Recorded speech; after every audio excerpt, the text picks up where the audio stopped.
How you doing? My name is Larry Edmonds. I'm the Paint Branch Cluster Coordinator, and I appreciate the recognition you gave Paint Branch. That's definitely good recognition, and I think they're well deserved. I have two direct questions. One is, nobody here in this room, I think, is an advocate on reducing staff in the schools. That's why we're part of the MCC PTA. But if we are going to have to reduce staff, is there a process in place to choose the staff that is going to be reduced? Yeah, the answer is yes. Is it an easy process? The answer is no. Is it a process that we can do in a short period of time? The answer is probably no. That's why it's going to, I think several of the members and council members have lamented the fact that we're going to have so little time to do so much. And we're just not going to know until maybe June this year.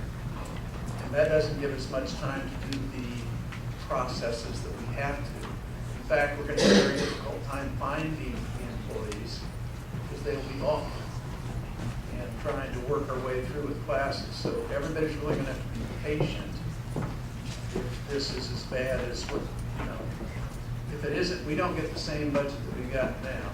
And we have to do substantial, $100 million. We're going to have a lot of changes to operationalize in a very short time.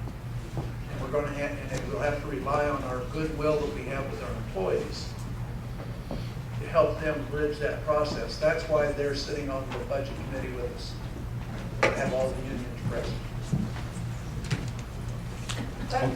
Can I comment on that from at least the council's perspective? We know how difficult that is, and we already know, we have a sense at least what the problem is, but it's by no means a complete sense at this point. That's why we're devoting so much attention on the county side to compensation issues. We don't tell the Board of Education how to handle that, but that is how the county has been able to preserve some of the positions and some of the services by reducing pay. And we'll be looking at that issue as well as the whole cast of benefits as well in the coming year on the county side of the ledger, because that's the only way we can see to hold on to some of our most critical services. And we hope that the board will do the same thing, because it's a choice. Is it positions or is it pay and benefits? And that's what the OLO report that I referred to, it's on our website, shows some of the analysis that's gone into laying this out. For us, for the county to, and I'm sure it's about this for the school system, for every $10 million worth of cuts, our staff has analyzed it somewhere between 90 to 110 positions to lose, people's families to lose a paycheck. That's the kind of magnitude. That's just for 10 million, which when you're looking at a $300 million problem, it's a serious one. So, but there also are some benefits and compensation solutions that will help. And that's why, at least on the county side of the ledger, we'll be looking at that very seriously. Thank you. And the OLL is the Office of Legislative Oversight. Did you have another question? Yeah, I do have a second question. How has the upcoming budget shortfall affected our process for looking for a new superintendent? And what is the incentives we're going to be able to offer to a new superintendent to come to our school system here? Anybody? I know that's a tough question. Well, yes and no. It doesn't impact the process, and we'll be speaking to the process in the very near future. I think the issue is the impact is really finding the right person to deal with the reality of this environment. But that doesn't really change the process. That I'm less worried about. And I'm also not worried that folks are going to shy away from this challenge. I think what, in fact, we may find is that we'll find people who want a real challenge. The issue is they're going to have to be creative. They have to be very smart.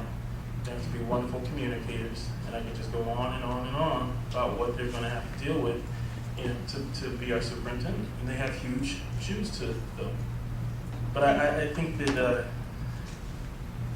this crisis, I don't think will scare people away, if that's what you're concerned with. I've been doing this 35 years.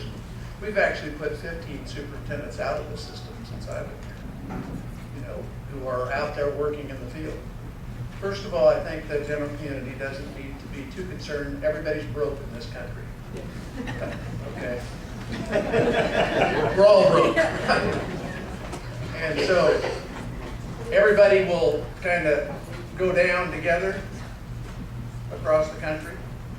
And so I don't think you need to worry, because it's probably worse wherever they're coming from. Number two, you've got a great system here. You've got a record to really be proud of. And yes, there are issues, and we are working on those issues constantly, but this is a good community, this is a good county, it is well recognized. I think you will have hundreds of people to select from. But be patient with them, okay? This is also one of those difficult counties to get to know, because there's 1 million people here, and there's a lot of complexity to it, and you're gonna have to help them. They won't be able to solve everything overnight, but you have a good formula, you have a good system. I wouldn't be too afraid about getting good quality applicants. Thank you. Did you have a comment? Well, just to add to Dr. Wee's comments, I think sometimes with discussions such as this, we lose maybe the big picture. Most school systems would probably trade with us today in what they see as our bounty and we see as losses. So I think that doesn't make it any easier, and I think it doesn't maybe rest any easier with the community that, oh, well, others are worse off than we are, but the truth is that they are. And I think we put that in perspective. I think that challenge is one that will attract quality candidates to this school system.